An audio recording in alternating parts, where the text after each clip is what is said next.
aja acaranya ya. Sebelumnya terima kasih atas kehadiran Ibu Riana Setiasari selaku Kepala Seksi Jasa Bisnis dan Profesi Direktorat Pengembangan Produk Ekspor Kementerian Perdagangan.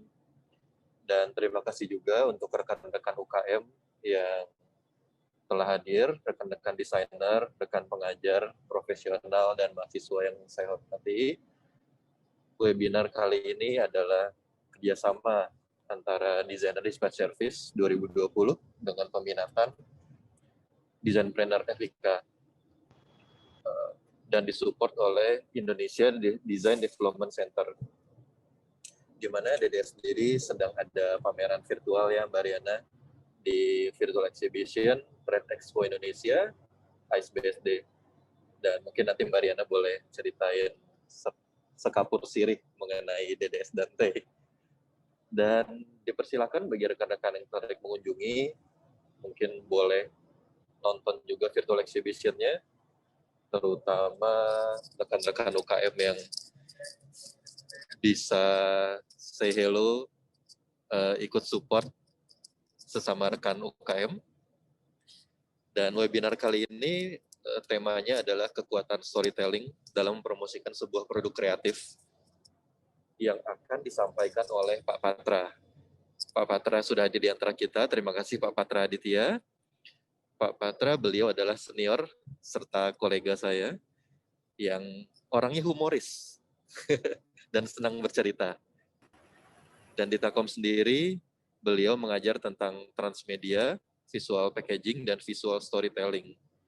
Nah, di materi terakhir yang visual storytelling, ada kesempatan pagi ini Pak Patra akan sharing-sharing mengenai bagaimana cara bercerita, dan diharapkan rekan-rekan yang telah hadir di webinar pagi ini dapat inspirasi dari sharing-sharingnya Pak Patra, diharapkan. Namun sebelum kita ke Pak Patra, saya memohon sudi kiranya Ibu Riana Setiasari untuk memberikan kata sambutan sebagai makanan pembuka webinar pagi ini. Kepada Bu Riana dengan segala kerendahan hati, waktu dan tempat saya persilakan. Terima kasih. Terima kasih Pak Poji. Ini kayaknya on the way ke somewhere yang harusnya semalam jadi tertunda pagi ini. OTW mau ketemu Bu Riana kan? Oh gitu ya, pura-puranya kan nggak tahu. Ntar lagi kita ketemu Bu. Oke, baik. Hati-hati di jalan. Baik, terima kasih. Ya Pak Fauji, terima kasih kesempatannya, dan juga Pak Patra Aditya selaku pemateri yang saya hormati, ada juga mungkin Bapak Ibu dosen yang juga saya hormati, lalu para pelaku usaha sekalian yang saya sayangi. Di sini saya lihat ada Ibu Lisha dari Bandung, ada Pak Jo dari Surabaya, ada juga Ibu Silce Artistika Surabaya, juga ada beberapa, ada Mbak Pipit nih dari Retota Semarang, Magelang. Lalu juga ada adik mahasiswa sekalian yang saya banggakan. Assalamualaikum warahmatullahi wabarakatuh. Selamat pagi. Waalaikumsalam. Salam sejahtera bagi kita semua. Perkenalkan, saya Riana, mewakili IDDC Kementerian Perdagangan, ingin sedikit menyampaikan tentang pentingnya membangun cerita di balik desain produk sebagai sebuah strategi promosi yang tepat di era informasi sekarang ini. Jadi kalau kita lihat di masa disrupsi 4.0 sekarang ini, memang boleh dikatakan kekuatan pesan itu jadi sangat tergantung dengan media internet. Nah, interaksi fisik jadi berkurang karena adanya tingkat kepercayaan informasi yang menyebabkan manusia cukup mengakses keabsahan data dan merespons secara proporsional. Jadi nggak ada lagi interaksi fisikal, lalu juga nggak terlalu banyak membeli. Kalau kita beli baju, beli sepatu, itu udah nggak nyobain secara langsung lagi. Semua produk sudah tersertifikasi atau mengikuti standar komersial. Nah, bisnis yang terpercaya itu nggak perlu lagi menjajakan dagangannya dengan barang sesungguhnya secara door to door. Dan masyarakat yang sudah yakin akan kualitas suatu barang itu tinggal melakukan transaksi digital untuk mendapatkan barang yang diinginkan. Kayak kemarin ya, 11/11/2020. Lalu keraguan akan suatu produk itu akan terjawab semua di dalam informasi barang itu sendiri. Jadi kalau kita masih ragu-ragu, kalau mau beli barang melalui online, kita tinggal tunggu aja, beberapa saat, terus cek dari testimoni yang datang dari pengguna barang sebelumnya. Kalau dari, produk sebelumnya itu atau konsumen sebelumnya di produk itu sudah memakan korban, kita tinggal geser aja ke lapak sebelahnya untuk melihat alternatif produk lainnya. Nah, disrupsi bisnis semacam ini menciptakan informasi visual menjadi sedemikian penting dan berpengaruh besar dalam pengambilan keputusan. Jadi perang besar bukan lagi terletak pada monopoli infrastruktur dagang, mulai dari produsen, retail, wholesaler, ataupun sentra promosi, tapi perang besar itu justru ada di media yang penuh dengan aneka kompetisi desain. Desain itu menjadi polutan dagang sekarang. Boleh sama desainnya, tapi harganya beda-beda tipis dalam satu lapak online yang kalau kita sering lihat dengan produk yang sama kok di sini harganya segini ya, di situ harganya lebih murah dan sebagainya. Nah, apa yang membedakan dari harga beda-beda tipis itu dengan desain yang sama? Yang membedakan itu adalah informasi produk. Nah, kemasan yang menarik itu udah bukan hanya bungkus karton dengan desain grafis yang memikat, tapi kalau sekarang kemasan yang menarik itu justru sebuah cerita bagaimana keunggulan sebuah produk dibandingkan dengan produk lainnya. Nah, inilah pentingnya aspek storytelling dalam promosi sebuah produk, di mana produk dengan desain baru udah pasti bawa isu yang baru. Lalu kalau kita melihat dalam promosi tradisional yang sebelum-sebelumnya dilakukan, itu penjaga toko itu adalah storyteller yang baik. Jadi dia harus bisa memikat dengan performa yang maksimal, baik jasmani maupun rohani, lalu juga komunikatif, supel, ramah, dan sebagainya. Nah, dalam era teknologi informasi yang seperti sekarang ini, jasa tersebut tuh udah jarang banget dipakai. Jadi semua tergantikan dengan media digital yang mengemas apa yang dikatakan si mbak-mbak SPG itu menjadi rangkaian cerita audiovisual yang menarik dan lengkap dengan animasi ataupun hyperlink ke sumber-sumber terkait lainnya untuk mempersilahkan para konsumen itu melakukan verifikasi informasi di lapak sebelahnya. Artinya, udah nggak ada lagi tuh jargon, ada uang, ada barang. Tapi sekarang ada desain, ada cerita. Nah, cerita yang indah itu akan membuat konsumen terpikat, tapi juga cerita jujur itu akan menciptakan empati konsumen. Nah, cerita desain yang indah dan penuh kejujuran itu membuat konsumen tertarik untuk membeli.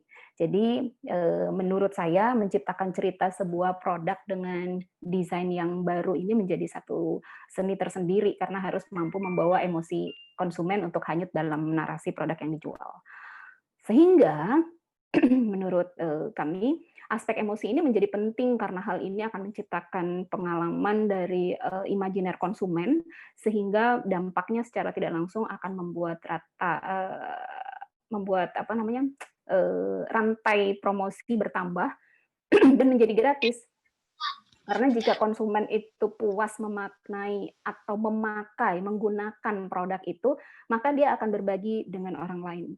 Jadi promosi yang paling dahsyat itu masih diduduki peringkat 1 oleh dari mulut ke kuping, dari teman-temannya, ini bagus loh, ini aku pakai ternyata bermanfaat, oh ternyata ini memang sesuai dengan konten dan sebagainya, bikin seger dan segala macam. Lalu siapa yang menabur kesan, itu dia akan menuai simpati dari hasil pengalaman ini. Jadi hal ini menyeratkan pesan bahwa dengan menguasai cerita produk atau product knowledge dengan sasaran konsumennya atau target marketnya secara tepat, maka barangnya akan laku terjual. Ini lepas dari persoalan harga ya. Lalu juga membangun cerita pun itu menuntut konsistensi atas keunikan produk-produk yang dipromosikan. Jadi penting banget dari sebuah usaha atau bisnis ini yang dijalankan enggak sekali jalan aja, tapi berkesinambungan, terus-menerus atau sustainable. Nah, oleh karena itu, sebuah cerita produk, menurut kami itu pada akhirnya harus dirancang sedemikian rupa sehingga jadi satu kayak rangkaian cerita bersambung gitu dari desain produk yang satu ke produk yang lainnya. Dan ini kita sama-sama mengenal istilahnya sebagai corporate identity. Nah, identitas korporasi ini juga jika dibangun dengan konsistensi cerita yang baik, itu akan menciptakan image yang kuat bagi keseluruhan usaha. Nah, strategi ini kemudian yang kita biasa menyebutnya sebagai branding. Lalu juga dunia IT yang semakin user friendly ini sekarang dapat menjadi panggung penting menurut kami bagi para milenial yang memang saat ini memegang peranan besar dalam menggerakkan ekonomi nasional. Nah, Bapak Ibu sekalian, adik-adik mahasiswa, jadi apa yang saya utarakan tadi merupakan salah satu pengalaman panjang kami yang terimplementasi dalam salah satu program besar Indonesia Design Development Center Kementerian Perdagangan, yaitu program pendampingan desain atau lebih kita kenal DDS atau Designer Dispatch Service. Nah, program ini merupakan program nasional yang bersifat massal dan memang senantiasa beradaptasi dengan perubahan sosial, lalu juga budaya, teknologi, sampai ke birokrasi. Pak Puji pasti paham banget dengan poin yang terakhir. Jadi dengan kemasan produk storytelling yang tepat, produk-produk unggulan nasional ini akan dapat menunjukkan tren positif jika dilihat dari transaksi baik lokal maupun ekspor produk kerajinan nasional, khususnya di DDS. Jadi dengan demikian dapat saya katakan bahwa kehadiran desainer dalam menciptakan media persuasif melalui cerita produk itu memang merupakan aspek penting dalam meningkatkan citra desain produk nasional di mata dunia. Dan sebaiknya jangan hanya desainer, tapi para pelaku usahanya, UKM-nya juga dapat menuangkan pesan dalam cerita di produk masing-masing yang mudah dipahami oleh konsumennya, sehingga pesannya dapat tersampaikan maksudnya, khasnya, identitasnya kepada para konsumen yang dituju. Begitu, makanya pagi ini kita akan simak bersama-sama poin-poin penting atau strategi dalam menyusun, merangkai, menjahit sebuah storytelling yang baik dari Pak Traditya yang tidak hanya sebagai dosen tetapi sebagai komikus yang lebih milenial dari saya. Jadi lebih up to date dan lebih bisa memahami tren yang sekarang itu seperti apa. Dan kalau Bapak dan Ibu juga adik-adik mahasiswa yang ingin melihat hasil dari DDS, itu juga bisa mengunjungi beberapa media sosial kami, baik di Instagram dengan akun ID Design Center, atau juga kanal YouTube channel kami di DDS Kemendak. Dan saat ini kita juga sedang memamerkan hasil kolaborasi desainer dengan 12 pelaku usaha di seluruh Indonesia di pameran Trade Expo Indonesia Virtual Exhibition yang telah berlangsung sejak kemarin tanggal 10 sampai dengan 16 November 2020. Tetapi setelah itu selama sebulan juga kita masih bisa menyaksikan bersama produk-produk yang dihasilkan dari berbagai daerah dengan cerita-cerita karakter menarik di dalamnya yang dikemas oleh para desainer bekerja sama dengan pelaku usaha. Kiranya itu aja, karena waktunya juga terbatas, 10-15 menit, Pak Poji. Demikian yang dapat saya sampaikan, Bapak dan Ibu, adik-adik semua. Semoga apa yang tadi saya uraikan itu dapat bermanfaat bagi kita semua. Terima kasih, selamat berwebinar. Wabillahi taufik wal hidayah. Wassalamualaikum warahmatullahi wabarakatuh. Waalaikumsalam warahmatullahi wabarakatuh. Terima kasih Mbak Riana pencerahannya. Kuat sekali kata-katanya. Kita sudahi saja, sebenarnya cukup penjelasan pagi ini. Oke, terima kasih. boleh bagi absen loh. Baik, kalau gitu kita langsung saja ke pemateri utama kita, Pak Patra Aditya. Dan Pak Patra, waktu dan tempat dipersilakan. Terima kasih. Terima kasih Pak Fauzi. Terima kasih juga kepada Bu Riana atas sambutannya, dan terima kasih juga atas kesempatannya. Selamat pagi kepada para pelaku usaha dan rekan-rekan mahasiswa yang saya hormati. Terima kasih sudah bergabung di sesi ini. Barangkali tadi ada yang curi-curi dengar gitu percakapan saya dengan Bu Riana. Jadi saya ini sebetulnya sangat suka dengan komik. Dari kecil saya suka dengan komik gitu. Nggak tahu kalau satu generasi dengan saya, mungkin komik pertama yang dibaca itu adalah Tintin biasanya. Tintin gitu, lalu masuk ke komik Jepang, lalu akhirnya nggak tahu kalau mungkin generasi yang lebih muda bacanya Naruto, saya juga nggak tahu, Naruto gitu. Tapi ada satu komik yang tidak pernah hilang sebagai sebuah genre adalah yang biasanya orang membaca gitu. Kalau tidak baca Naruto atau Tintin, itu komik Siksa Neraka. Itu pasti ada. Komik Siksa Neraka itu pasti kita semua pernah membaca. Nah, berawal dari ketertarikan saya terhadap komik itu, ya jadinya memang saya tanda kutip terlempar untuk mengajar mata kuliah visual storytelling gitu. Ya bukan hanya komik, tapi juga media-media lain yang notabene mendongeng gitu ya, seperti film gitu. Saya suka sekali nonton film, dan ya karena pandemi sepertinya udah setahun ya saya nggak masuk bioskop gitu, nggak nonton bioskop.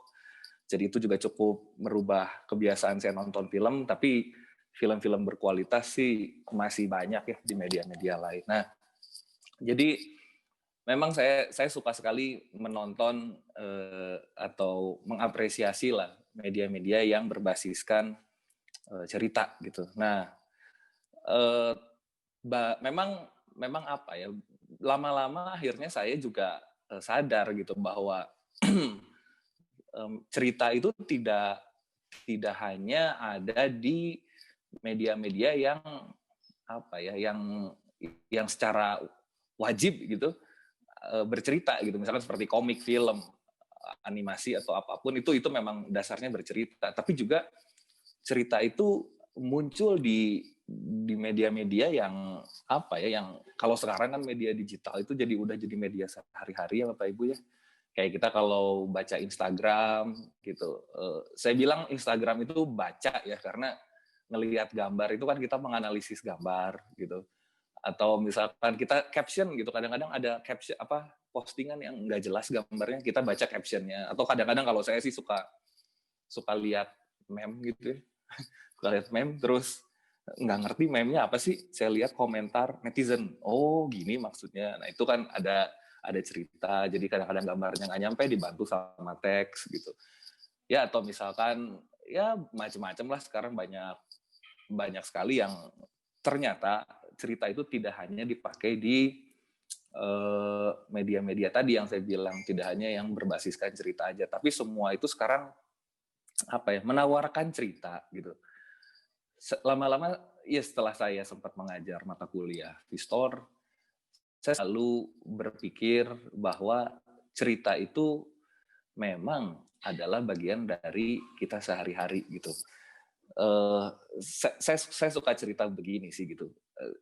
Kita tuh kan, saya suka cerita sama mahasiswa saya bahwa bercerita itu anggap aja seperti kita apa ya, curhat lah gitu, curhat gitu. Saya selalu bilang sama mahasiswa saya, kalau kita curhat itu sebetulnya kita itu apa namanya, kita tuh sedang menceritakan sesuatu gitu. Kita sedang menceritakan sesuatu. Kalau apa ya, kalau curhat itu kan sebetulnya, misalkan curhat nih tentang apa ya, tentang pacar gitu. Oh, dia tuh tadi tuh, gue liat dia tuh pergi sama cewek lain gitu.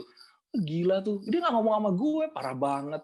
Gue kan sakit hati, emang dia nggak tahu apa gue lihat? Temennya, iya sabar ya, mungkin dia nggak maksud gitu.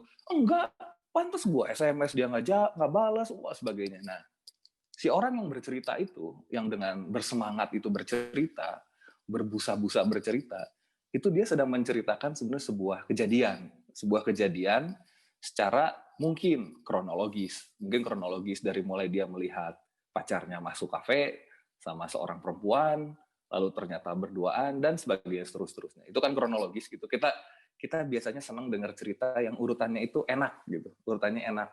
Tidak mesti A sampai Z, kadang-kadang Z lalu ke A gitu, misalkan ceritanya juga nggak apa-apa gitu. Nah, dia sedang menjadi seorang menjadi seorang, kalau saya suka berandai-andai bahwa dia menjadi seorang sutradara gitu. Dia menjadi sutradara, dia ingin ngasih pandangannya terhadap sebuah kejadian gitu, dan dan berharap lewat cerita itu orang yang mendengarkan itu mendukung dia gitu, bahwa si laki-laki ini salah karena selingkuh misalkan, atau karena pergi dengan seorang perempuan. Kalau selingkuh tuh nuduh ya, dia pergi sama perempuan gitu, oh salah gitu. Nah, dia berharap masanya dia tuh makin banyak gitu.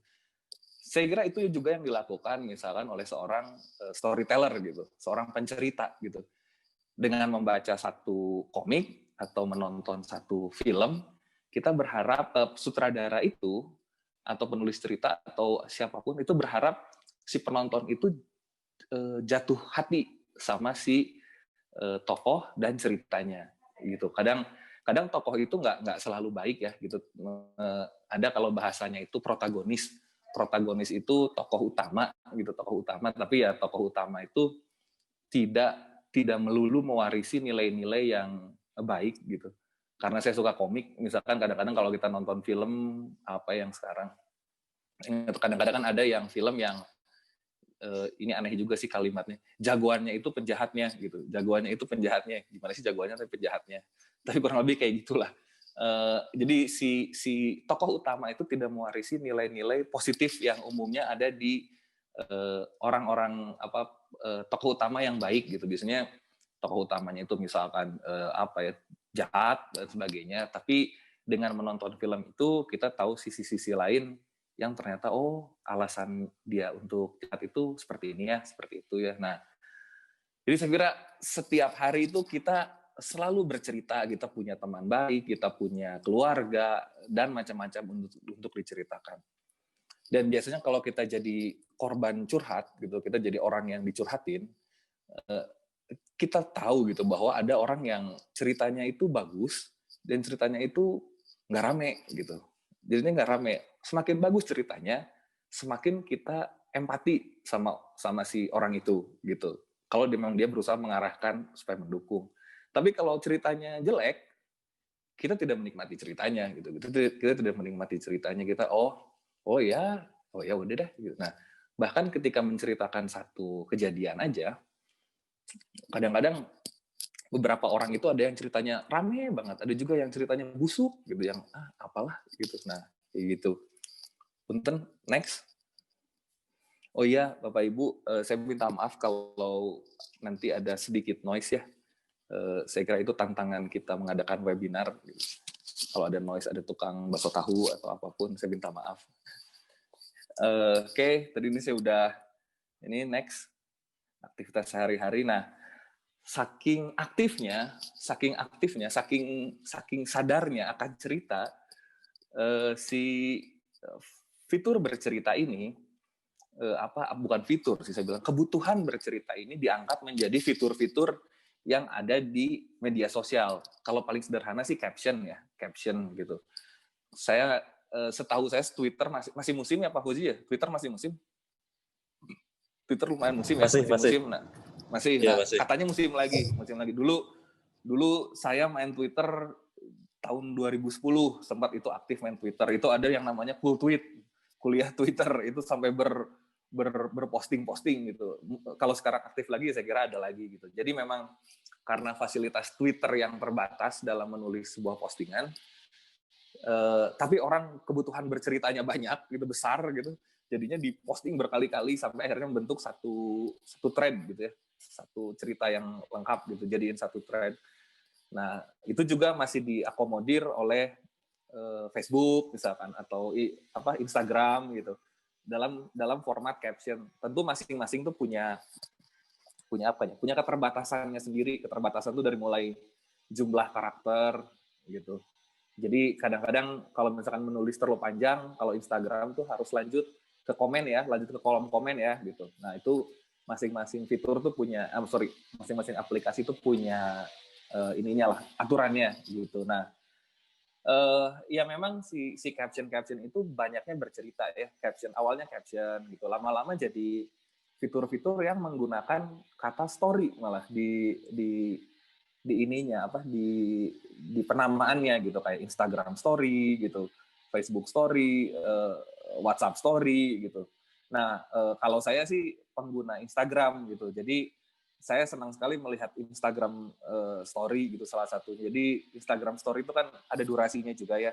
Jadi kalau misalkan ada seseorang yang mau cerita panjang, biasanya dia bikin postingan Insta story sampai bukan garis-garis lagi, berarti titik gitu, yang atasnya tuh saya mau cerita gitu, cerita apalah horor gitu. Nah, ini di slide ini ada kisah-kisah inspiratif ya.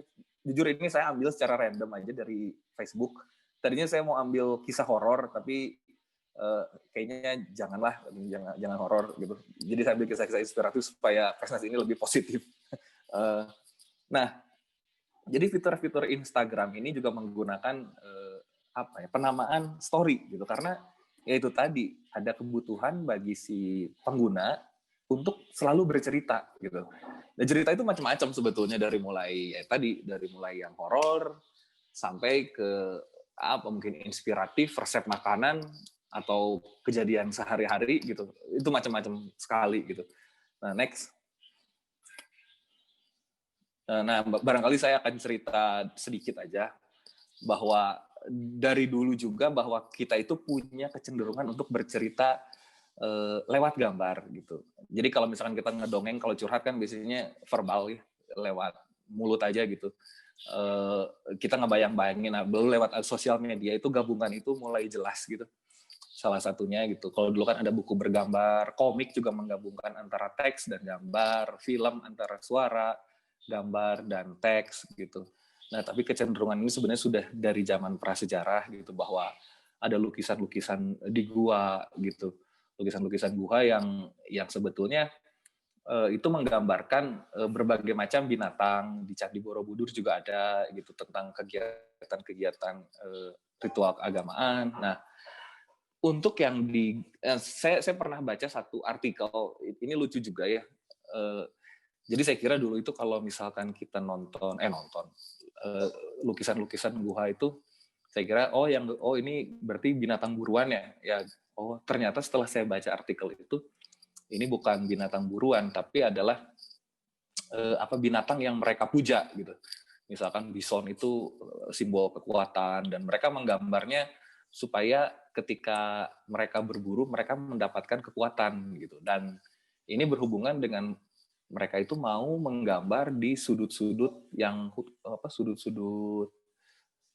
gua yang gelap gitu. Karena ya memang ada ritual-ritual yang harus lebih khusyuk gitu. Nah, seperti itu. Next. Nah, saya kira ini kenapa bercerita lebih baik dibantu gambar gitu. Seperti yang tadi saya coba kasih ilustrasi, bahwa sekarang ini media-media sosial yang dipakai oleh kita semua, termasuk dalam katakanlah mempromosikan satu barang atau usaha, itu punya kesempatan untuk mempresentasikan sesuatu lewat cerita dan gambar gitu. Tadi Bu Riana sempat bilang soal testimoni dalam sebuah toko online gitu. Saya juga jadi teringat gitu. Ya kalau misalkan kita ngelihat testimoninya udah jelek gitu, lewat aja lah gitu. Lewat aja lah, padahal barangnya mungkin lebih murah gitu, tapi ternyata slow respon dan sebagainya gitu. Udah itu deh, lewat deh misalkan. Nah, sebetulnya testimoni itu adalah sebuah cerita juga. Itu adalah upaya dari konsumen untuk bercerita tentang produknya gitu. Nah, ya kita kalau misalkan membaca itu kan kadang-kadang ada ceritanya yang barangnya jelek gitu, penanganannya lambat, bintang 1, tapi tiba-tiba di sebelah ada yang enggak, ini sangat sabar, barang kualitas bagus. Nah, itu kan kita harus jadi pinter-pinter aja, ini sebenarnya yang benar yang mana sih gitu. Ada yang ceritanya biasanya kalau satu kata ini kayaknya nggak kayak gini deh sebetulnya yang jualnya gitu. Tapi ada yang cerita runut dengan baik gitu. Bahkan kalaupun itu adalah satu testimoni yang negatif, Tapi kalau dirunut kita jadi bisa menilai sebuah cerita itu dengan lebih baik. Oh, masalahnya tuh kayak gini. Oh, oke lah gitu. Nah, itu tadi itu sebenarnya bercerita tentang misalkan service dan produk gitu. Nah, kenapa bercerita lebih baik dibantu dengan gambar ya? Oke, next. Nah, stop. Nah, ini ada satu kalimat teman-teman semuanya. Ini ada sebuah kalimat.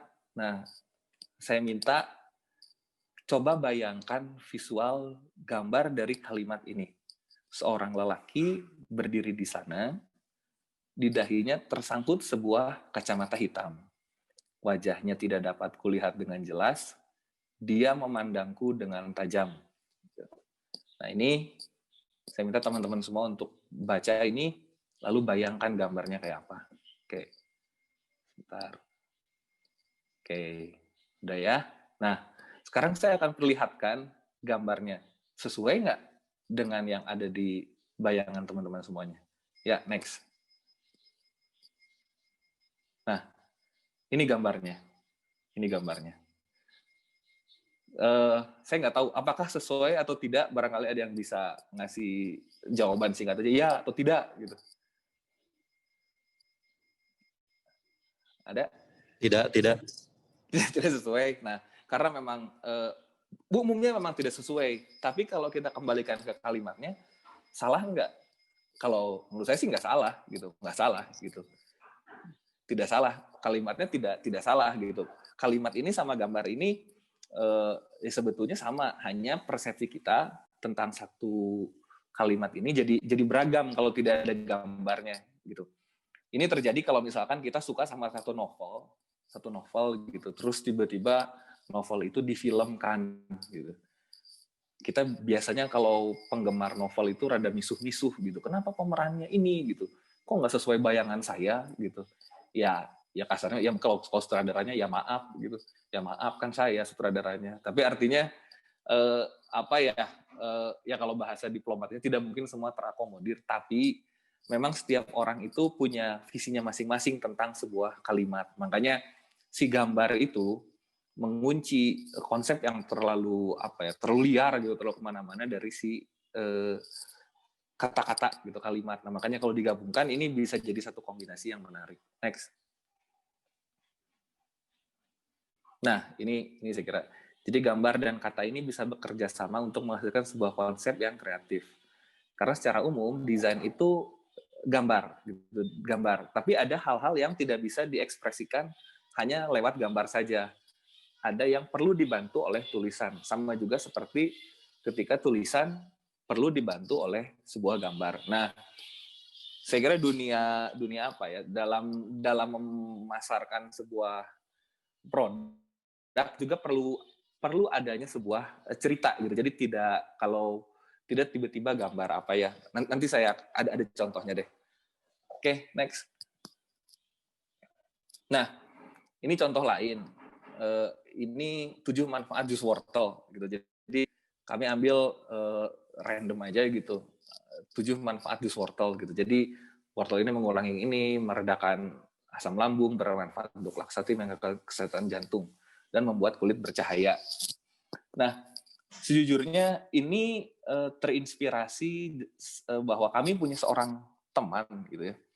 Jadi dia itu berjualan jus gitu. Nah, saya suka dengan jusnya, segar lah gitu. Harganya pun bersaing kalau saya bilang, harganya bersaing gitu. Sampai tapi saya kan nggak beli jus tiap hari juga gitu. Jadi sekitar 2 minggu sekali saya beli jus gitu. Sampai ada suatu minggu saya mau beli jus itu, wah lagi nggak dagang, kunaon, kenapa? Enggak lah, nggak ada peminatnya. Oh gitu, kenapa? Enggak lah. Ya udahlah, singkat kata saya nggak pesen jus ke dia karena dia sudah tidak berjualan jus gitu pada waktu itu, atau lagi vakum gitu. Oh ya sudah gitu. Nah, lalu saya juga ngelihat ada akun yang menjual jus juga, yang saya pikir malah lebih mahal sedikit dibanding dia gitu. Tapi ini tetap konsisten berjualan jus gitu. Dia tetap konsisten berjualan jus gitu. Nah, memang tidak apa ya, tidak secara langsung mereka memulai pada saat yang sama gitu. Cuman saya kira pendekatan storytelling jadi penting gitu ketika melihat perbandingan dua apa ya, bukan dua produk, satu produk dengan dua pendekatan yang berbeda. Jadi yang teman saya itu sudah berhenti karena dia ketika berjualan simpan aja foto gitu, jus anggur seperti ini, manfaatnya gini, iya gitu. Saya kira manfaat jus itu untuk banyak orang apa ya, lebih oke lah, jus itu sehat gitu. Oke. Nah, terus yang satu akun lagi yang usaha jusnya masih jalan itu dia bikin cerita jusnya itu dipakai cerita gitu. Ceritanya itu coba next. Nah, ceritanya seperti ini gitu. Jadi misalkan dia didiagnosa dokter mempunyai kadar kolesterol tinggi. Salah satu pelanggan kami misalkan siapa Fauzi gitu. Didiagnosa kadar kolesterolnya tinggi. Nah, dia itu lalu datang ke kami untuk untuk berkonsultasi mengenai jus apa yang bisa diminum untuk menurunkan kadar kolesterol dan sebagainya. Nah, setelah itu, itu cerita gitu tentang bagaimana si khasiat itu merubah hidup seseorang gitu. Nah, itu orang tuh senang gitu membaca itu gitu dibanding gitu hanya fakta-fakta aja gitu. Orang tuh bisa kayak ini bisa gue cari di internet juga ada gitu. Ini cari di internet juga ada. Tapi kalau misalkan kita pakai satu kalimat-kalimat yang lebih menyentuh gitu, misalkan saya teringat anak-anak saya, gimana kalau mereka tiba-tiba saya sakit dan mereka siapa yang menghidupi. Nah, orang itu tersentuh dengan cerita-cerita yang yang mudah nyambung gitu dengan tiap pribadi gitu. Nah, jadi itu adalah satu foto dengan dua narasi yang berbeda gitu. Itu hasilnya berbeda. Ini fotonya tadi saya juga cerita soal dua akun yang berbeda dan hasilnya berbeda. Sampai sekarang memang si yang satu lagi masih berjualan jus. Teman saya juga kayaknya udah nggak juga sih. Oke, next.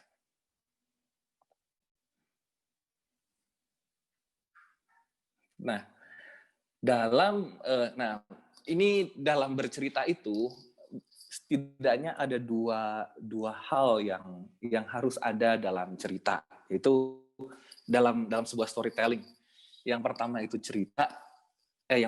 tokoh, yang kedua itu cerita. Sebetulnya antara tokoh dan cerita itu bisa bisa saling mengisi lah, artinya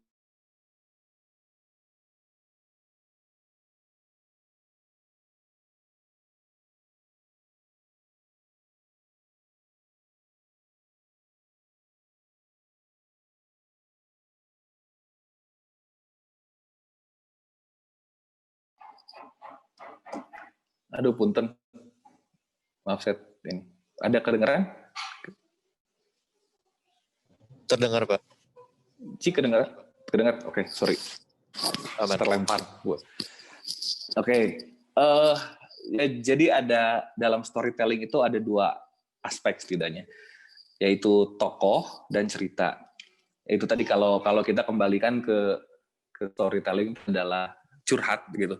Kan ada tokoh-tokoh di situ.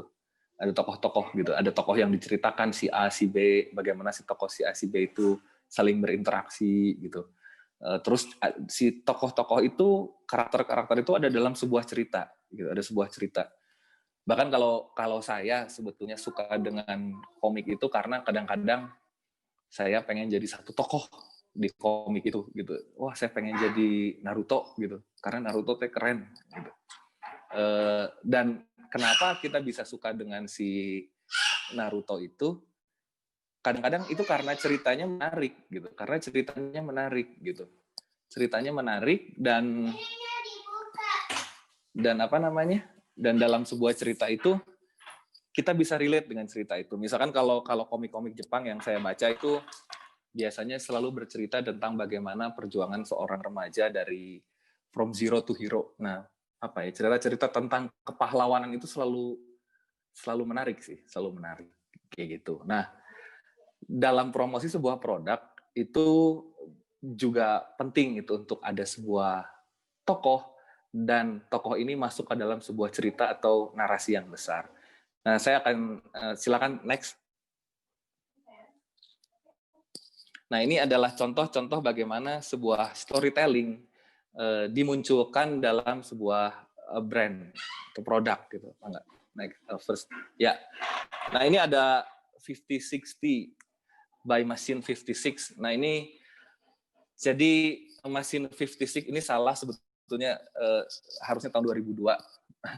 Jadi ini Machine 56 itu adalah awalnya adalah ilustrator. Dia ilustrator yang ilustrator gemar menggambar, lalu diposting di dulu ada akun namanya DeviantArt untuk posting-posting, sekarang masih ada untuk posting-posting gambar.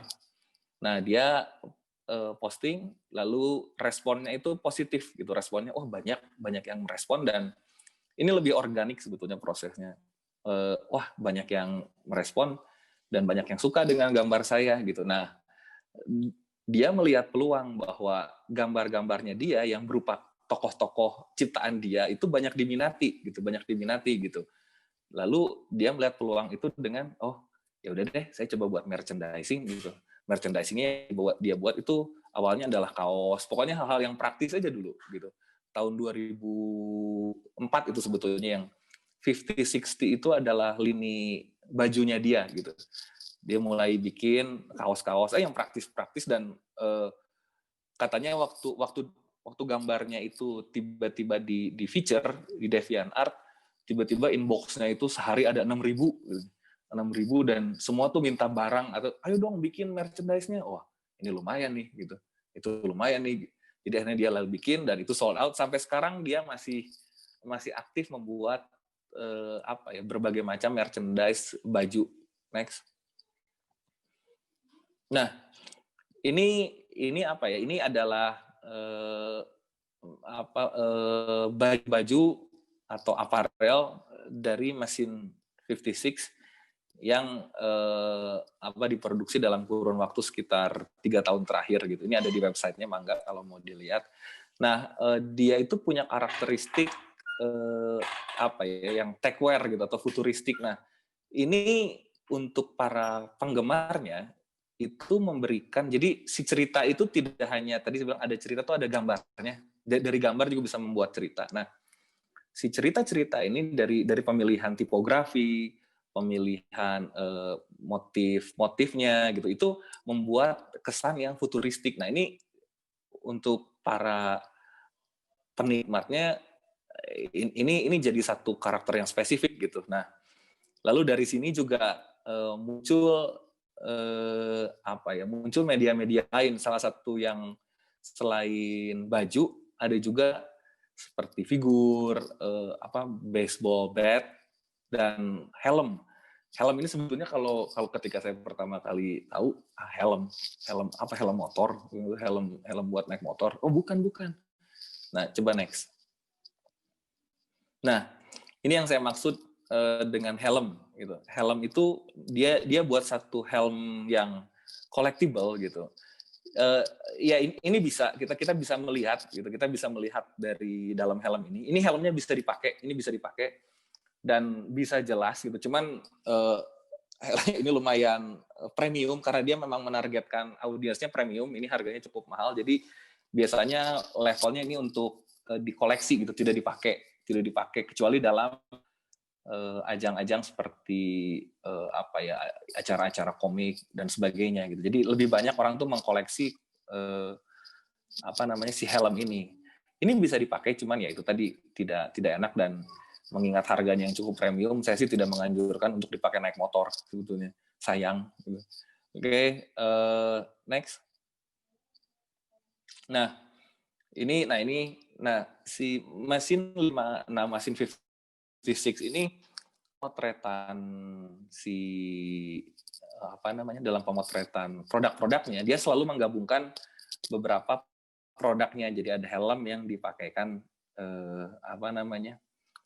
jaketnya gitu. Nah, si penggabungan ini ternyata gitu membuat para audiensnya itu, wah ini asik nih kalau dibikin karakter nih, ayo bikin dong gitu. Nah jadi dari gambar jadi aparel, dan orang itu ketika membeli seluruh paket gitu, misalkan dia punya jaketnya, punya helmnya, dia itu bercosplay menjadi karakter berubah menjadi tokoh-tokoh yang dibuat oleh mesin 56. Dan ini ini juga larinya jadinya jatuh ke figur gitu, collectible figur, sampai ke akhirnya komik. Komik ini dibuat diterbitkan di Amerika kalau nggak salah gitu. Jadi tapi komikusnya komikus lokal, diterbitkan di Amerika. Nah ini karena kekuatan storytelling yang ada di produk-produk Machine 56 gitu. Oke, next. Nah ini ada Neon. Neon ini adalah adalah satu produsen tas yang ada di Bandung gitu. Nah, jadi si Neon ini seperti asal katanya itu neon dan nilon, ini memang punya karakteristik warna-warna yang cerah dalam produk-produknya gitu. Ya, next. Nah, kata kunci produk cerah ini adalah satu cerita tersendiri. Artinya gini maksud saya. Ketika kita bikin satu produk dengan satu karakter yang spesifik, misalkan warna cerah untuk anak muda yang seperti apa gitu. Nah, itu harus terus dipertahankan gitu. Karena kalau misalkan tiba-tiba ada image yang tadinya cerah, terus tiba-tiba ada satu produk yang image-nya itu sendu gitu. Ya itu agak storytelling-nya jadi berantakan gitu. Ya, next. Nah, kayak carry your fun. Jadi kalau melihat posting foto-fotonya, posting videonya, si fun ini selalu menjadi kata kunci. Jadi misalkan dia pakai warna-warna yang tadi kontras, vibrant gitu. Jadi tidak ada misalkan orang lagi kehujanan gitu, terus nampak kasihan gitu. Itu nggak ada gitu. Jadi selalu anak muda yang energik dan aktif gitu. Oke, next. Nah, ini juga tadi udah saya deskripsikan. Oke, next. Nah, ini juga jadi selain produk-produknya, jangan lupa juga ketika kita membuat satu misalkan foto gitu ya. Jadi untuk foto sebetulnya saya ingat dulu pernah ada satu saya ikut gimana sih cara motret makanan yang bagus gitu, tuh cara motret produk makanan sih waktu itu. Oh, pokoknya motretnya harus ketika ada matahari jam 9 sampai jam 10. Itu bagus itu mataharinya. Oh gitu, saya bilang. Nanti si makanan itu akan kelihatan enak. Katanya. Oh gitu. Nah jadi harus ada nuansa kuning. Gitu ya kan. Kalau makanan itu ada nuansa oranye itu kelihatannya enak. Nah si nuansa grafis itu, harus ditampilkan juga misalkan dalam berbagai identitas grafisnya. Gitu. Jadi kalau tadi makanan aturannya seperti itu, dan kalau misalkan Neon ini punya tagline fun gitu. Nah, itu si grafis yang ada bulat ini gitu, terus ada kayak splash gitu sama tipografinya itu harus konsisten tetap ada gitu. Oke. Next. Nah, ini juga ketika dia menampilkan booth di sebuah exhibition gitu. Nah, si sebagai brand yang bold dan berani itu tetap ada dengan menampilkan ada banyak neon-neon itu tadi, terus warna-warna yang cerah. Nah, ini harus dipertahankan supaya benak cerita di benak konsumennya itu tetap gitu. Oke, next. Nah, ini adalah kosmetik Sasci. Nah, ini sebetulnya diusulkan oleh salah satu anggota kami. Oke, next. Jadi Sasci ini lebih banyak bicara tentang sebuah misi gitu. Jadi ceritanya kalau tadi saya bicara tentang cerita dan tokoh. Nah, ini ada sebuah isu sosial yang besar tentang bagaimana Sasci itu berkontribusi terhadap gerakan-gerakan sosial. Gitu. Jadi ketika kita misalkan membeli kosmetik ini tidak hanya membeli kosmetik gitu, tapi kita juga dengan membeli kosmetik ini saya berkontribusi terhadap sebuah gerakan sosial, misalkan operasi di pedalaman, operasi bibir sumbing di pedalaman dan sebagainya. Gitu. Next. Oke. Nah, salah satu hal yang menarik dari kosmetik ini adalah mereka menggandeng influencer, tapi tidak dengan cara-cara yang biasa gitu. Kalau misalkan sering lihat di Instagram, misalkan apa, oh ini halo gue lagi mau pakai ini, makan ini enak banget gitu. Tapi si influencer itu dilibatkan dari proses research and development-nya hingga tahap penjualannya gitu. Nah, salah satunya adalah next. Nah, adalah terlibat dengan kegiatan-kegiatan sosial yang dipelopori oleh produk ini gitu. Jadi mereka juga masuk ke yayasan-yayasan sosial dan sebagainya. Nah, jadi apa ya? Jadi tadi saya bilang ketika kita membeli sebuah produk ini, kita juga terlibat sebuah misi kemanusiaan, sebuah cerita kemanusiaan yang lebih besar gitu. Oke, next. Nah, ini ada Duanyam. Duanyam sendiri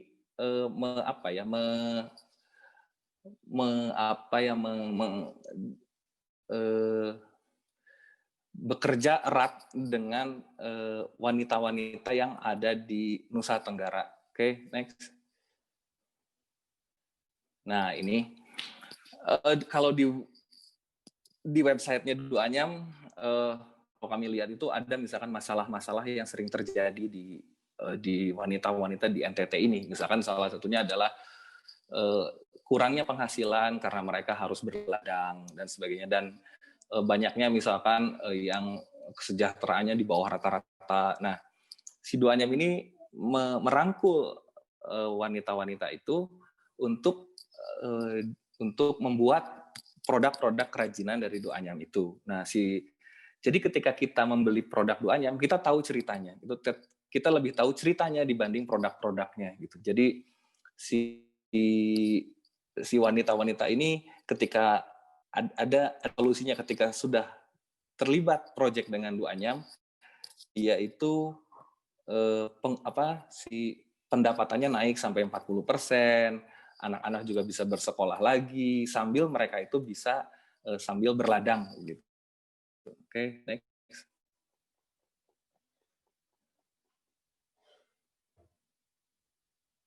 Oke, ini saya kira juga udah tadi.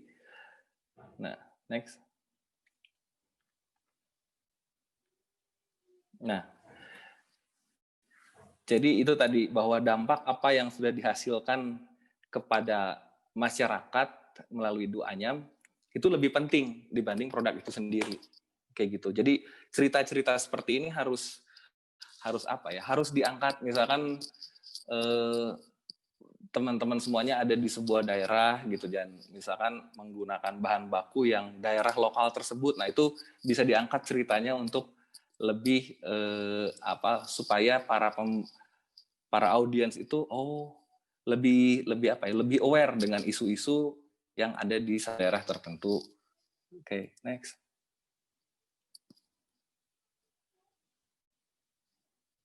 Next. Oke, ini Industry of All Nation. Ini sebetulnya basicnya itu di Amerika. Basisnya di Amerika. Jadi dia itu lebih banyak, jadi dia itu bekerja sama dengan beberapa daerah di berbagai negara dan memanfaatkan material-material yang ada di daerah tersebut. Begitu. Nah, si material ini dimanfaatkan, lalu mereka juga mengangkat identitas-identitas budayanya. Gitu. Jadi kalau misalkan ada di Jamaika dengan warna-warna yang khas di sana, gitu. Terus mereka juga memberdayakan para pengrajin lokal, lalu proses produksi yang jelas dan upah yang sesuai. Oke, next. Nah, jadi kalau dilihat di Instagramnya mereka gitu, jadi di produknya itu jarang nggak banyak lah cerita tentang produknya, tapi lebih banyak ceritanya itu di satu daerah itu ada apa, bagaimana si pengrajin itu bisa, mereka bekerja sama dengan siapa, bagaimana mereka itu memanfaatkan pengrajin sana dan mengapresiasi pengrajin sana gitu. Dan ini yang menarik sih menurut saya. Wajah para pekerja ini dijadikan ilustrasi pada kemasan gitu. Jadi alih-alih memakai kemasan yang katakanlah umum gitu, dia lebih personal gitu. Lebih personal, dia ada foto, mungkin kalau di kita enggak sih, belum. Jadi ada ilustrasi si pekerjanya pada kemasannya, oke?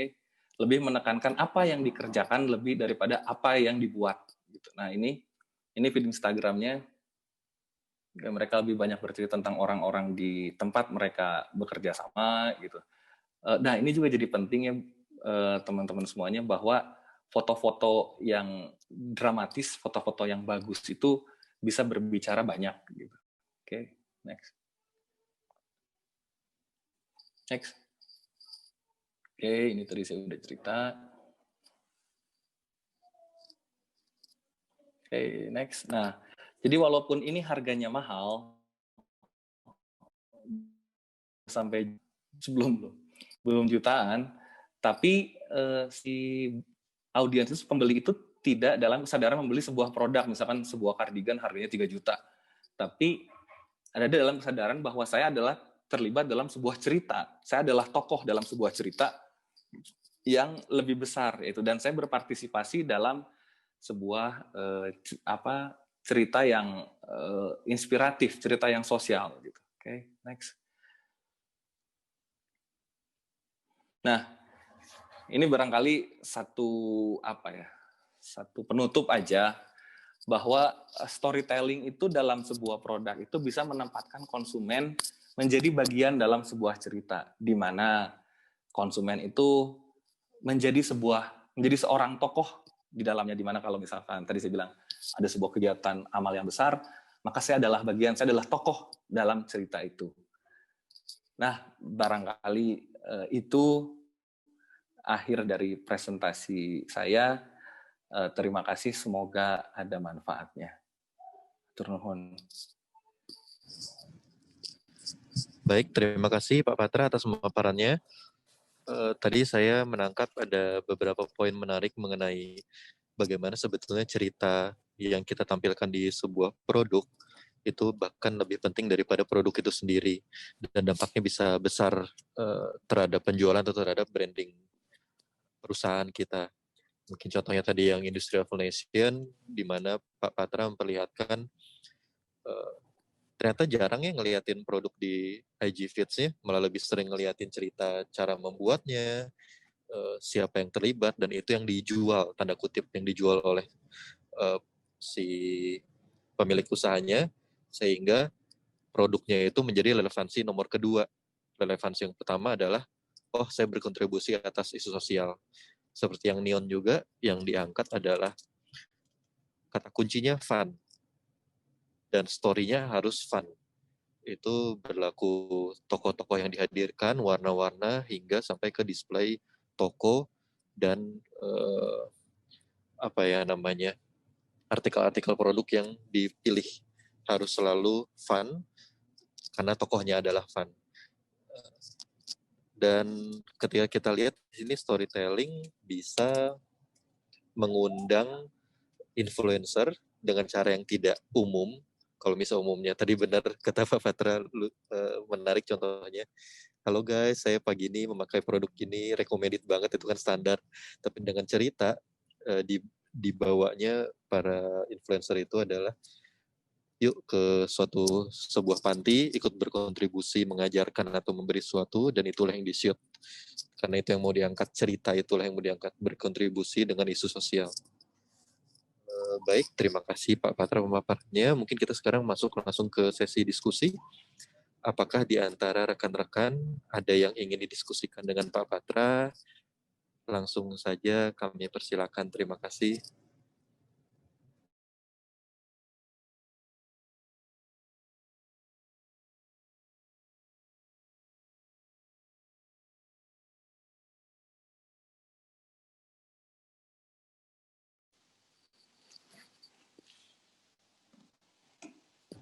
Silakan kalau itu.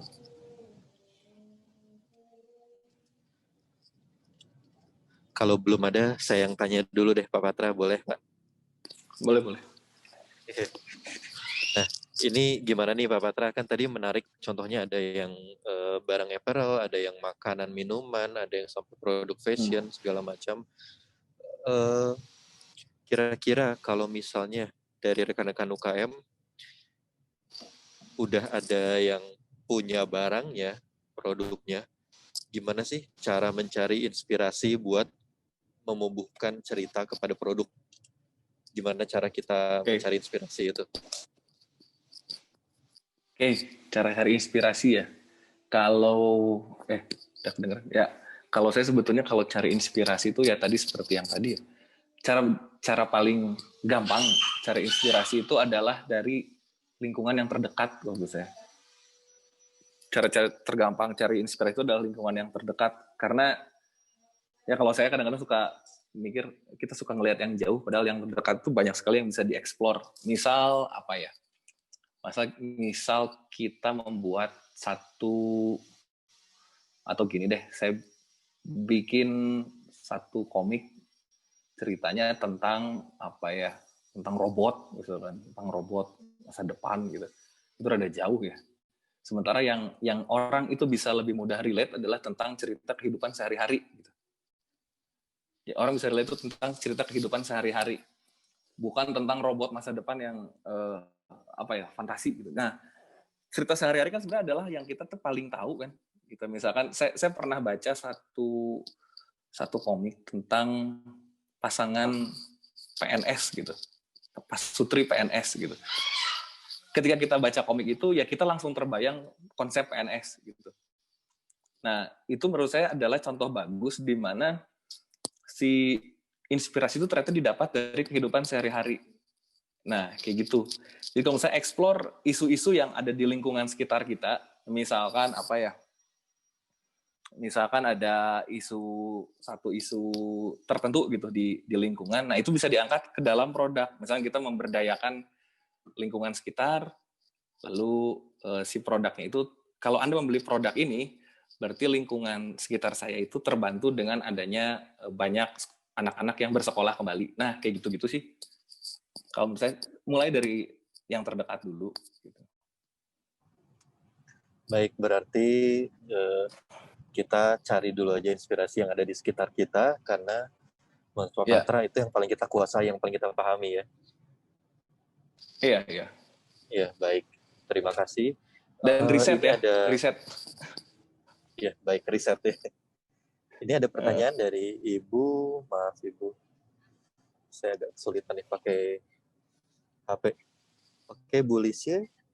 Silakan Bu Lisya, ada pertanyaan.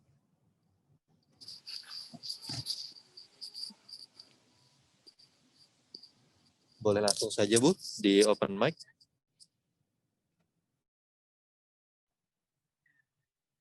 Selamat pagi semuanya, Mbak Riana dan yang lain-lainnya.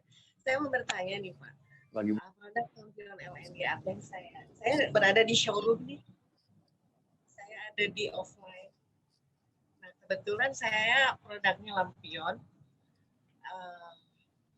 Saya menonjolkan kekhasan lampion, etnik dan pencahayaan yang kemarin. Apakah hal ini bisa memberikan produk lampion atau harus memberikan lebih bercerita gitu Pak?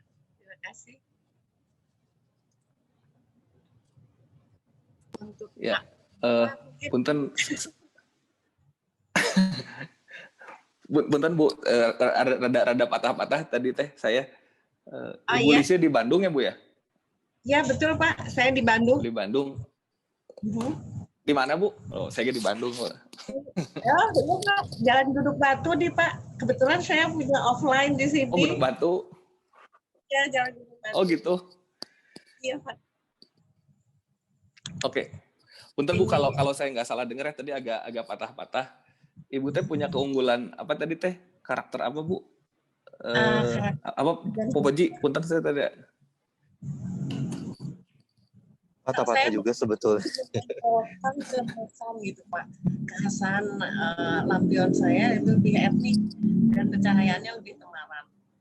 Jadi Nah, seperti itu apakah harus lebih bercerita lagi atau bagaimana Pak? Karena saya membuat proses seperti itu Pak. Barangkali bisa saran dari Pak Patra.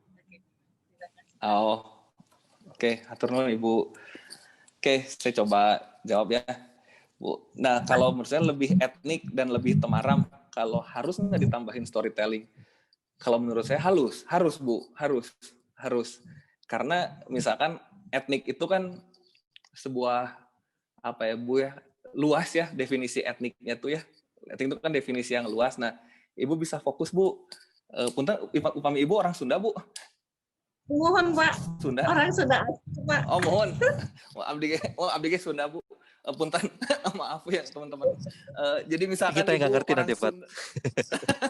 Oke, mohon Bu, saya juga orang Sunda. Jadi misalkan Ibu menekankan etniknya itu etnik apa Bu? Misalkan Ibu yang tahu tentang Sunda gitu. Nah, misalkan ada aspek-aspek kesundaan yang bisa Ibu angkat gitu dalam cerita Ibu. Misalkan ada motif-motif apa gitu yang Ibu simpan di lampunya gitu, di lampionnya apakah, atau motifnya yang disimpan, atau misalkan bentuknya menyerupai apa. Nah, itu bisa diceritakan Bu, kenapa Ibu terinspirasi oleh motif itu gitu. Misalkan kenapa Ibu memilih motif itu. Dan kalau saya sih cerita-cerita yang sifatnya personal ya Bu ya. Misalkan saya waktu kecil pernah ngelihat motif itu sama waktu pergi sama Bapak ke daerah mana, itu terinspirasi sama saya. Sampai sekarang saya membuat lampion itu. Semoga misalkan teman-teman yang melihat ini juga punya kenangan yang baik bersama dengan motif ini dan sebagainya. Itu kalau cerita yang personal. Ada juga misalkan cerita yang sifatnya itu memberikan apa ya Bu, yang memberikan tadi kalau kata Bu Riana memberikan pendidikan gitu. Misalkan si motif ini tuh filosofinya apa sih gitu, filosofinya apa untuk orang Sunda seperti apa, untuk orang lain juga kan jadi satu pengetahuan gitu. Nah seperti itu Bu, karena kalau misalkan lampionnya lebih etnik, ini rada umum ya Bu ya, rada umum gitu, atau temaram, orang susah gitu bilang ini lebih temaram juga seperti apa gitu. Nah jadi kayak gitu Bu. Jadi kalau menurut saya harus lebih bercerita. Punten Bu, tadi saya coba cek Instagram Ibu. Semoga saya betul ya Bu ya ngeceknya ya Instagramnya. Terakhir postingnya tahun 2015 Bu, leres? Oh, iya Pak, tapi sekarang juga udah ada Pak di lampion LD itu memang ada yang baru-baru juga Pak. Sekarang gitu? Saya lebih saya etnik lagi Pak. Jadi saya memberikan motif decoupage Pak sekarang.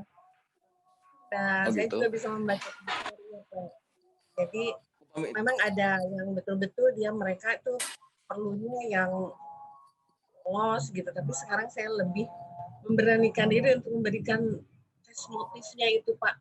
Nah, seperti yang di showroom saya, ini saya kasih motif decoupage, Pak. Oh, Ibu powernya. Oh ya, saya yang salah berarti Bu. Ya. Nah, jadi okay. Enggak Bu. Saya lagi lihat Instagramnya. Tadi saya salah, Instagram pribadi Ibu ternyata. Lampion LD Pak. Iya, tadi lampion Ibu yang oke. Iya Bu, ini kan kayak wall lamp kayu akrilik. Larasnya Bu nya followernya 3.000 ya, 3.000 ya Bu ya? 3.303. Iya. Nah, Ibu kan ini tadi saya bilang lampion gantung, misalkan saya contoh lampion gantung balon terbang motif decoupage bisa dilipat. Nah, ini bisa Bu dikasih cerita kenapa lampionnya harus bisa dilipat gitu. Kenapa rotan yang dipakai? Kenapa penyangganya kawat besi? Nah, kayak gitu. Misalkan kalau bisa dilipat karena misalkan ceritanya sekarang ini ruang-ruangan itu semakin sempit, jadi bisa dilipat itu penting untuk bisa disimpan juga dengan baik gitu. Kenapa memakai rangka rotan? Misalkan di daerah Ibu rangka rotan itu banyak sekali dan tidak terpakai gitu. Nah, untuk bisa memanfaatkan bahan-bahan yang tidak terpakai, saya memakai rangka rotan untuk lampion ini. Alhamdulillah dengan menggunakan rangka rotan banyak sampah berkurang di daerah saya gitu. Dan nah kayak gitu-gitu Bu. Jadi kalau Iya, hanya Pak. deskripsi material kan, oh ya ini Ibu kurang ngadongeng Bu, kira ngadongeng gitu. Seperti itu Ibu. Mohon. Nah misalkan ya Pak, seperti recycle-nya, jadi daur ulangnya juga mungkin ya Pak. Laras Ibu, betul. Misalkan, ini nih saya suka nih cassava paper misalkan. Kenapa Ibu menggunakan cassava paper gitu? Misalkan karena di daerah saya banyak singkong yang bisa didaur ulang. Nah, gitu Bu. Jadi itu bisa diceritain. Panginten gitu Ibu, mugi-mugi menjawab. Sami-sami Ibu. Sami-sami Ibu. Sing sehat Ibu. Amin, ya Allah ya Rabbal Alamin. Nanti saya mampir ya Bu. Ya, Bu Pak, sama Mbak Riana juga. Mangga, siapa tahu ada yang bisa kita diskusikan lagi. Baik, terima kasih Bu Lisya atas diskusinya. Apakah ada rekan-rekan yang lain ada yang ditanyakan ke Pak Patra? Atau Ibu Riana mungkin? Bukan zaman ke saya ya, bisa ke Pak Fauzi juga. Boleh, ke saya juga. Bu Riana juga. Iya, ini jadi satu Sambil turun bahasan dulu ya. yang udah sampai ya, Pak Poji. Ini tuh jadi satu bahasan yang menarik sebenarnya karena seperti yang kita buatkan highlight-nya bahwa keywords dari storytelling itu bagaimana dia tuh bisa membuat secara psikologi mindset atau minat dari konsumen yang kita tuju itu jadi tertarik, jadi kepo, jadi kepengen tahu, dari yang cuman pengen tahu, lalu pengen punya, pengen beli, itu hanya dengan satu cerita yang dibuat menarik. Nah, kenapa makanya dibuatkan atau dilabelkan bahwa storytelling itu menjadi satu kekuatan dalam satu produk yang akan dihasilkan. Dan dia nggak cuma sekedar cerita seperti yang tadi disampaikan oleh Pak Patra, ada poin-poin yang kita harus memperhatikan itu menjadi parameter ketika akan membuat satu storytelling yang kuat. Nggak cuma cerita berpanjang lebar, makin panjang, makin bagus, makin laku, ternyata tidak. Atau yang memang dibuatkan secara tampilan dengan huruf besar semua atau huruf kecil semua atau yang sebagainya itu ternyata bukan itu.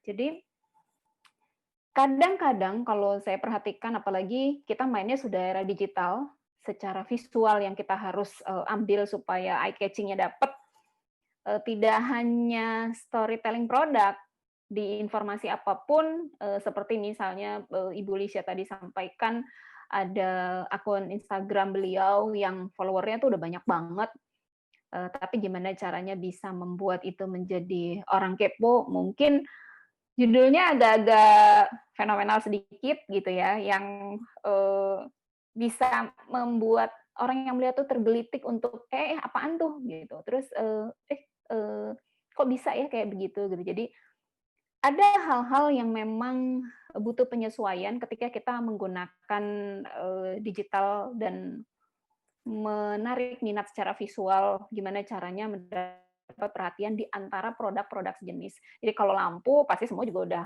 sering lihat lampu. Tapi menariknya dari LND itu apa sih? Nah itu hal yang kita mesti sentil tuh. Kalau mau searching tentang lampu, itu akan keluar banyak banget daftar lampu-lampu yang ada. Lalu kalau mau si konsumen ini bikinnya artisan misalnya, nah itu akan keluar agak mengerucut.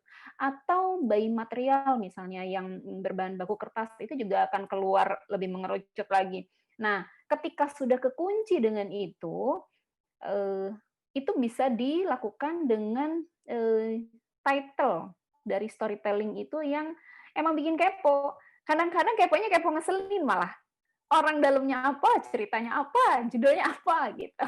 Tapi tidak bisa dipungkiri bahwa judul yang agak-agak fenomenal itu pasti udah merangsang secara psikologis otak kita tuh untuk mau nggak mau tergelitik ngeklik yuk gitu.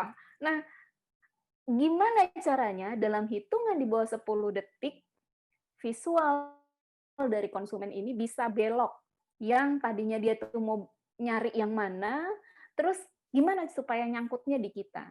Nah, kekuatan storytelling itulah yang bisa menjadi salah satu pemicu untuk bisa menggaet konsumen ya, apalagi konsumen yang baru nih, yang dia belum tahu produk kita gitu. Kalau yang udah tahu, yang udah langganan sih, dia udah ngerti dengan kualitas produk kita dan beda lagi strateginya gitu. Tapi buat menjaring konsumen yang baru, yang belum tahu, nggak kenal produk kita kayak gimana, betapa kekuatan storytelling itu akan bermain di situ.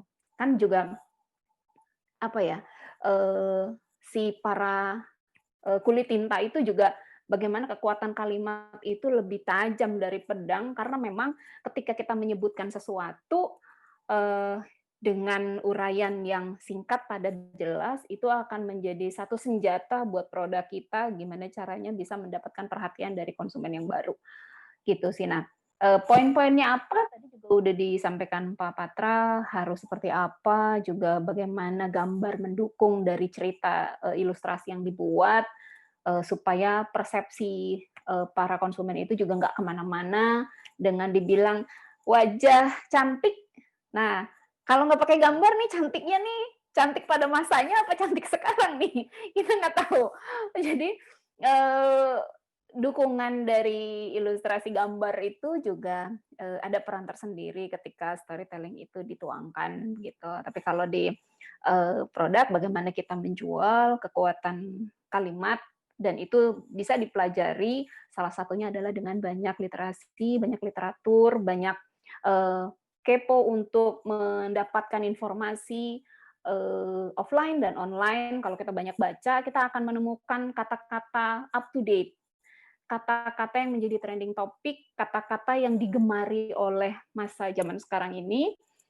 Jadi kalau kita bikin judul atau storytelling-nya yang kami produk makanan yang higienis, sudah dapat sertifikasi gitu ya, itu pasti akan membosankan. Tapi kalau misalnya dibilang minuman kekinian para YouTuber, nah itu udah langsung, apaan tuh ya?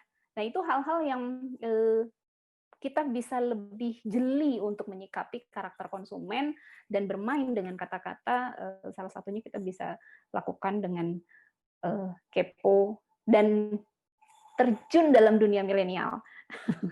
Nggak usah takut, karena sekarang zamannya begitu. Kenapa TikTok yang tadinya dihujat sekarang jadi media publikasi promosi yang juga termasuk bisa diperhitungkan, itu juga gara-gara si milenial itu sendiri yang mau nggak mau kita harus ngeblend gitu, kita harus bisa adaptasi ke sana. Begitu. Ini rasa-rasanya nih teman-teman adik-adik mahasiswa ini pasti jauh lebih akrab dengan itu. Bahkan ketika kita bikin storytelling itu juga narasumber yang paling bagus adalah memang anak-anak milenial. Karena mereka yang ngerti dengan istilah-istilah kuy lah atau apalah itu gitu ya, yang kata-kata dibolak-balik dan sebagainya. Mungkin itu juga bisa menjadi salah satu pertimbangan Bapak Ibu sekalian kalau mau menyusun storytelling yang sesuai. Begitu Pak Poji, Pak Patra ya? Iya, saya setuju Bu dengan statement Ibu bahwa emang teman-teman mahasiswa ini lebih jago sebenarnya bikin cerita dan fasih banget soal media. Ini apa ya?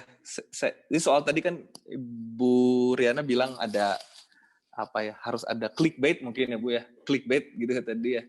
Saya mau ngaku dosa aja gitu bahwa saya sempat dikirim satu sama teman saya di Instagram gitu, satu postingan isinya itu karena teman saya tahu saya suka nonton film-film action gitu atau suka lihat video-video yang apa ya, yang orang lagi naik skateboard terus jatuh gitu, saya suka lihat gitu.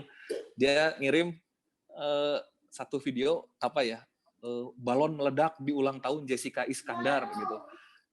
Saya jujur saya nggak tahu siapa itu Jessica Iskandar ketika teman saya kirim Jessica Iskandar teh gitu. Tapi ya udahlah, saya nonton video itu karena ada clickbait ada kayak sebuah ledakan besar di kolam gitu. Wah, rame gitu. Saya nonton, saya bahkan dikasih link YouTube lengkapnya, itu dari 10 menit kejadian itu hanya 3 detik. Dan saya cukup, hah? Udah gini aja? Oh iya gitu aja. Ketipu kan maneh? Oh ya udah. Tapi itu adalah clickbait. Itu clickbait. Jadi artinya saya nonton video itu selama 11 menit. Itu kan sudah selesai kan, berhasil gitu. Nah, itu Bu memang harus dikasih judul-judul yang apa ya? Mungkin kalau kasarnya kontroversial gitu, yang menarik gitu. Yang ya udah orang tuh mau nonton. Gara-gara itu saya jadi tahu siapa Jessica Iskandar. Ya hikmahnya mungkin itu, Bu. Hikmahnya mungkin itu saya jadi tahu siapa. Dan ledakan itu ternyata cuman balon gas biasa aja gitu. Ya tapi sudah gitu, saya sudah nonton gitu. Buat dia viewernya nambah, ya sudah view-nya nambah gitu. Jadi ya zaman sekarang ya memang seperti itu gitu storytellingnya. Oh, untuk Ibu Lisya mungkin saya mau nambahin. Sebentar ya Bu, ada anak saya ini. Iya. Sambil ikut dia. Ini Bu, misalkan saya kalau untuk foto yang baik ya Bu, mungkin saya coba kasih masukan aja. Ini ada lampion Ibu, Bu Lisya. Jadi misalkan kalau lampion di fotonya yang indah, ini sayang Bu kalau di fotonya lampion Ibu yang bagus ini di fotonya di atas dingklik Bu. Ini ada di atas dingklik. Ini sayang Bu, lampionnya udah bagus. Jadi kalau foto produk bisa ya lebih apa ya? Kesan apa, misalkan kesannya temaram tadi itu bisa jadi kata kunci Bu. Jadi misalkan sambil dipoekan siapa? Dimatiin lampunya, terus dinyalain. Nah, itu kan lebih kelihatan sebagai sebuah produk lampion gitu. Oh, seperti itu gitu. Sayang Bu kalau cuma di foto di atas dingklik. Kasihan produk ibunya tidak bersinar. Terima kasih sarannya Pak. Hatur nuhun Ibu panginten seperti itu. Alhamdulillah. Mangga Pak Poji. Tiba-tiba mati lampu di mall. Waduh, Oke, mau mati lampu? Nggak tahu, di Plaza Festival gue. Oke, terima kasih. Nah, nyala lagi. Terima kasih Pak Patra, Pak Buriana, dan Bu Lisya. Tadi yang kalau saya boleh simpulkan atas webinar ini, jadi pentingnya storytelling itu kita untuk merangkai sebuah clickbait. Bagaimana clickbait itu sebenarnya bukan hal yang buruk, tapi penggait agar customer mampir dulu melihat produk kita yang sebenarnya. Dari situ kan baru kalau misalnya ada teori marketingnya Aisa, saya juga lupa. Tapi ketika sudah tertarik, akhirnya customer mau beli atau tidak kan itu urusan yang selanjutnya. Tapi seenggaknya tertarik dulu saja, mampir ke lapak kita. Baru kita bisa membuktikan, karena sayang saja kita sudah buat produk yang sedemikian keren, sedemikian bagus, tapi untuk melihat saja pun belum bisa, itu kan sayang, produknya nggak ke-expose seperti itu. Dan clickbait tadi benar bisa berupa gambar yang nakal atau tulisan. Kayak misalnya yang paling standar ya, saya sebenarnya sebel ngelihat kayak gini di jalan. Jangan tengok kiri. Otomatis kan orang pengen tengok kiri, tapi itu udah nggak berlaku ya. Karena tiap saya ngelihat tulisan itu di jalan, saya jadi nengok kanan, saking mau rebelnya gitu. Saya nggak mau diatur, saya jadi nengok kanan gitu. Tapi kan itu poinnya si clickbait, harus beradaptasi dan harus berubah-ubah terus setiap waktunya. Kayak yang nomor 3 bikin tercengang, yang karakter judul seperti itu kan juga udah malesin sekarang gitu. Kayak saksikan 7 alasan kenapa Jessica Iskandar terkejut atas balon gas. Alasan ketiga bikin tercengang. Nah yang kayak itu kan jadi udah lebih, ya udahlah gitu. Jadi pentingnya kita berinovasi atas pesan, dan baik berupa gambar, baik berupa tulisan, itu akan menentukan apakah orang akan melirik ke produk kita untuk memberikan keputusan membeli atau tidaknya. Seperti itu mungkin ya Pak Patra dan Bu Riana. Ya. Dan ini ada pesan sponsor bagi rekan-rekan yang ingin mendapatkan sertifikat gratis. Mohon untuk mengisi kolom chat ada link Google Form. Mohon diisi lengkap-lengkap di situ supaya kita bisa mengirimkan sertifikat via email. Seperti itu. Dan mungkin ini waktu juga yang memisahkan kita. Standar banget itu kalimatnya. Dan Terima kasih bagi seluruh rekan yang telah berpartisipasi di acara webinar ini. Saya selaku salah satu tim yang menyusun Abdimas ini mengucapkan terima kasih banyak. Untuk Ibu Riana, terima kasih sudah dapat hadir ke acara webinar ini. Pak Patra dengan sharing materinya.